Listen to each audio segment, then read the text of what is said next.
কে কে ঈদের কেনাকাটা কি করলেন অবশ্যই আমাদের সাথে শেয়ার করবেন।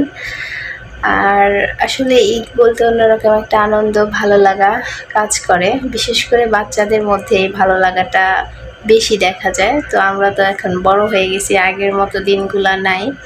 ওরকম করে ঈদ উদযাপনের জন্য ওরকম কোনো চাহিদা থাকে না, নিজস্ব কোনো চাহিদা থাকে না। তো বাচ্চার অনেক কিছু চাহিদা আছে, এখন বাচ্চাকে দেখে মনে হয় যে না এটা কিনতে হবে, এটা করতে হবে, ঈদের শপিং করাই লাগবে। যাই হোক, তো একটা সময় যখন বড় হয়েছি, ক্লাস ইন্টারে যখন পড়ি আর কি, তখন থেকে কেমন যেন ঈদের মজা নাই। ঈদ ওরকম ভালো লাগে না। ঈদের দিন ড্রেস পরতাম না, সারাদিন শুয়ে থাকতাম।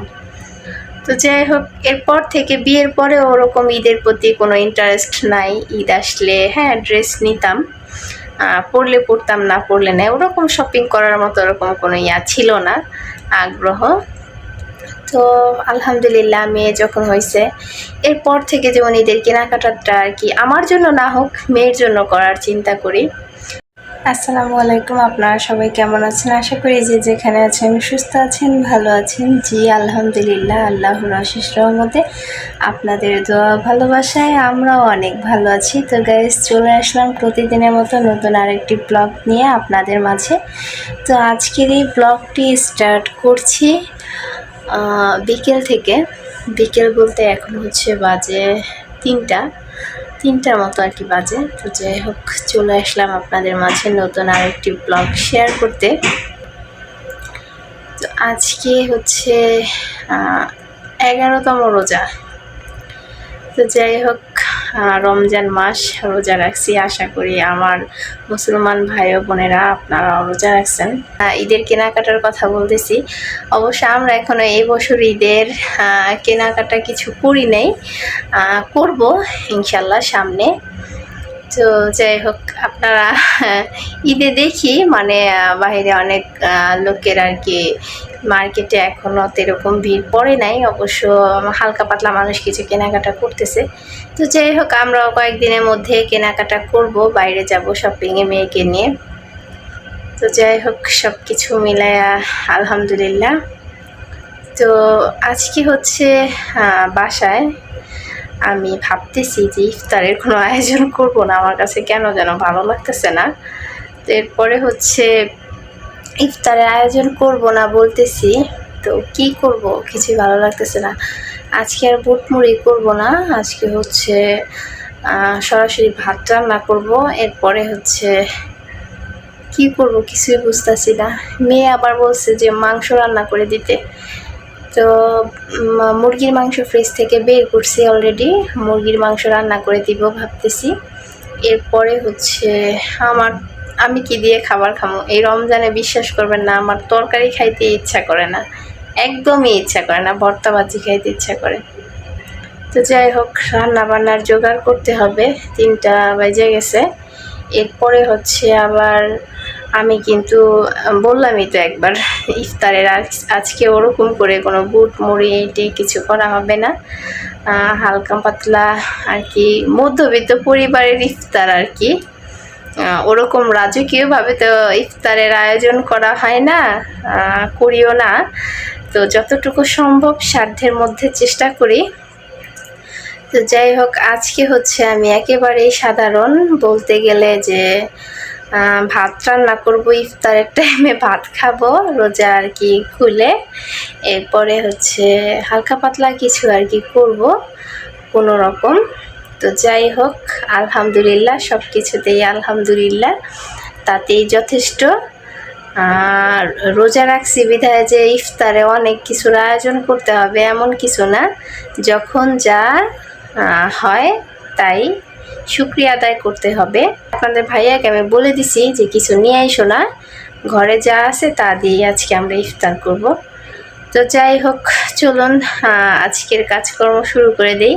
তো আমি ভাবতেছি যে আপনাদের সাথে একটু শেয়ার করি, হয়তো আপনাদের কাছেও ভালো লাগবে আজকের এই ভিডিওটা। তো গাইস, আপনারা সবাই ধৈর্য সহকারে প্রথম থেকে শেষ পর্যন্ত আমার এই ভিডিওটি দেখতে থাকুন, আশা করি ভালো লাগবে। তো আপনারা সবাই আমাদের সাথে থাকুন, পুরো ভিডিও জুড়ে থাকুন। তো এই যে এখানে হচ্ছে কাইটা নিলাম মালটা আর আপেল, এরপরে হচ্ছে গাজর কেটে নিয়েছি আমি 2টা। ফাতেমা হচ্ছে গাজর খাইতে পছন্দ করে, আপনাদের ভাইয়াও গাজর খায়। তো এরপরে হচ্ছে এখানে পেয়ারা কাইটা নিয়েছি আর ফাতেমাকে হচ্ছে আলাদা করে যে এখানে হচ্ছে মালটা দিয়ে দিছি। আমার আম্মাটা হচ্ছে মালটা খেতে অনেক বেশি পছন্দ করে। আর আপনাদের ভাইয়া হচ্ছে আজকে আমাদের জন্য হালিম নিয়ে আসছে। তো ফাতেমার হালিম হচ্ছে ফাতেমা খেয়ে ফেলছে ইফতারের আগেই, তো এখন হচ্ছে ইফতারের সময় হয়ে গেছে। আলহামদুলিল্লাহ আমরা ইফতার করতে বসে গেছি। এই যে এটা হচ্ছে আমার জন্য নিয়ে আসছে আপনাদের ভাইয়া। তো পেয়ারা, এরপরে হচ্ছে এগুলো আর কি কাইটা নিয়েছিলাম। আপনাদের ভাইয়া হচ্ছে একেবারে ইফতারের আজানের সাথে সাথে বাসায় আসছে, তো সাথে করে হচ্ছে উনি আরও একটা নিয়ে আসছে। সেটা হচ্ছে এই যে দেখেন, এটা হচ্ছে আমরা বাঙ্গি বলি বা ফুড বলি। তো এটা হচ্ছে বাঙ্গি নিয়ে আসছে 2টা। তো এগুলো হচ্ছে আমি কাটবো এখন। আর এই বাঙ্গিটা কিন্তু দেখতে খুবই সুন্দর মাশাআল্লাহ। তো জানি না ভিতরটা কিরকম হয়। আলহামদুলিল্লাহ পরিবারের সবাই মিলে ইফতার সম্পূর্ণ করলাম। তো এরপরে হচ্ছে চলে আসলাম রান্নাঘরে রান্না করার জন্য। এই যে দেখেন আমি হচ্ছে রান্না বসায় দিছি। প্রথমে মাংসগুলা ভাইজে নিছি, এরপরে হচ্ছে আমি মশলা কষাইতেছি। তো এই যে দেখেন খুব সুন্দরভাবে আজকের তরকারিটা আমি রান্না করছি। খুবই ভালো লাগলো আজকের তরকারিটা রান্না করতে, প্লাস খুব সুন্দর ঘ্রাণ আসতেছে। কালারটাও কিন্তু অনেক সুন্দর একটা কালার আসছে। তো মাংস রান্না করলাম আলু দিয়ে, এটা হচ্ছে মুরগির মাংস। তো এরপরে হচ্ছে আমি ভাত রান্না করছি, মুরগির মাংস রান্না করছি, আর সাথে ভাতের সাথে হচ্ছে আজকে আমি আলু সিদ্ধ দিছি। তো এই যে দেখেন এখানে হচ্ছে কয়েকটা আলু সিদ্ধ করে নিছি আমি। তো ভাবতেছিলাম যে একটু ঝাল করে আলু ভর্তা করে ভাত খাই, হয়তো ভালো লাগবে। তো এখানে হচ্ছে পেঁয়াজ, এরপরে শুকনা মরিচ, সরিষার তেল সব কিছু দিয়ে আমি খুব সুন্দর করে মাখায় নিছি। আমার কাছে এত বেশি ভালো লাগতেছিল আর খুব সুন্দর একটা ঘ্রাণ আসতেছিল।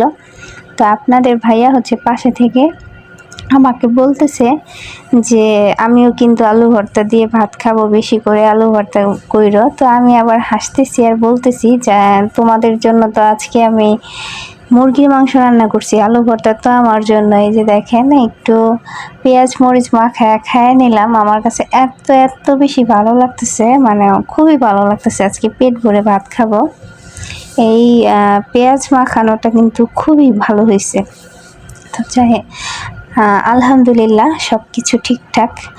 তো আজকে হচ্ছে আমি ভর্তা দিয়ে ভাত খাবো, খুব সুন্দর করে আজকে এই আলু ভর্তাটা আমি বানাবো। এরপরে হচ্ছে পেট ভরে ভাত খাবো। আপনাদের ভাইও নাকি আলু ভর্তা দিয়ে ভাত খাবে। আসলে সারাদিন রোজা রেখে না ইচ্ছে করে কখন কি কিছু মানে কি খাইলে যেন ভালো লাগবে, এরকম একটা ভিতরে কাজ করে।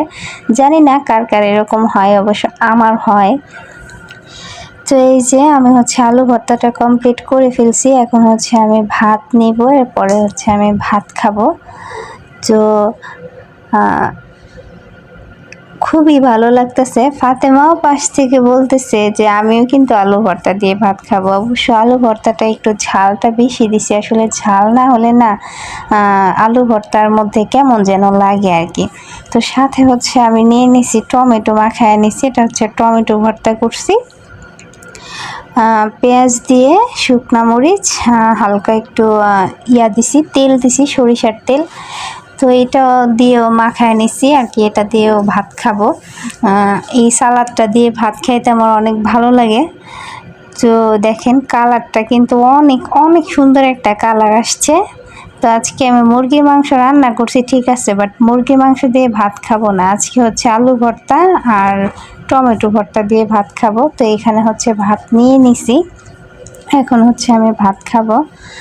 তো খুব বেশি ভালো লাগতেছে যে আপনাদের ভাইয়া বলতেছে তোমার মাথায় বুদ্ধি আছে। কি বুদ্ধি আছে? কয় যে রোজা রাইখা যে তরকারি দিয়ে ভাত খাইতে ইচ্ছা করে না, এটা তোমারে বলা লাগে না, তুমি এমনিতেই একটা ভর্তার আইটেম রাখো খাবারের সাথে।